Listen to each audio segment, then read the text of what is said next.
My name is Marcela, and this is Culturally Speaking. I'm a Brazilian mom raising a bilingual child in the US, and here I share what I've been learning along the way. Today, I want to talk about different approaches that parents use when raising bilingual children. When I first started learning about this, I realized that there isn't just one right approach. Ultimately, each family can decide what works better for them, for each parent, for their lifestyles, for their goals.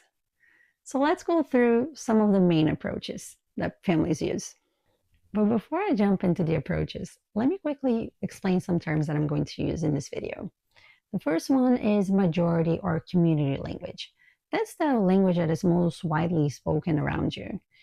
That's a language your child will hear in school, with playgroups, in classes, with the neighbors. Here in the US, this language is English. The second one is minority or heritage language. Usually, the child will hear this language less frequently. Usually, also, this is the language that the parent is trying to pass down to the kids when they also speak a language that is different from the community. So now that you know these terms, let's jump into the approaches. The first approach is one parent, one language. With this method, each parent speaks their own language to the child. In my case, I, for example, can choose to speak only Portuguese, my heritage language, when my husband can speak only English to our son. This method works really well for families from different cultures because each parent can bring their full selves when raising their kids at home. The second approach is minority language at home. This approach works really well for families from the same heritage because they can create that safe bubble at home and always focus on speaking the minority language to their child. And that can come in many forms, with books, with films, with songs. Everything that happens at home is in the minority language. The third method is time and place.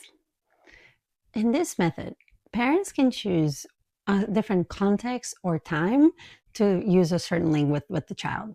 For example, parents can decide to do meals in Portuguese and bedtime in English, or weekdays in Portuguese and weekends in English. They can decide. I feel like this is an approach that also works if you speak another language fluently. So, for example, you can decide that on Saturdays when you go to the park with your child, you can speak, for example, French. Over time, your child will associate that activity with that language, and this will help them build that language over time as well. Method number 4, community and immersion. Many families rely on community support and immersion programs to bring a language into the child's life. These could be bilingual schools, tutors, playgroups, or even relatives that speak the minority language and want to spend time with the child. This makes the child feel like the language is useful, but beyond the home, which helps keep them motivated since it's a part of their social world as well. Finally, method number 5, the mixed approach.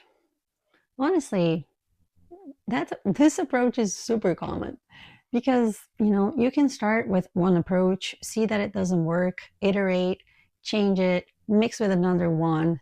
It really depends on each stage of the child's life you are, each stage of your life. So a lot of parents end up mixing many different approaches.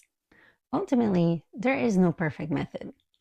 The best method is the one that works for you, for your family, and for your child.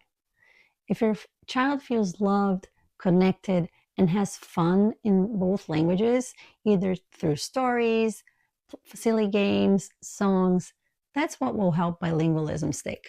I always have to remind myself that it's not about perfection, it's about progress. What matters is that my child is building a positive relationship with both languages and that he keeps motivated during this journey. So whether you go all in with one parent, one language, stick to minority language at home, or even create your own method, remember, this is a gift you're giving to your child. A gift that connects them to the world and to your family and your heritage.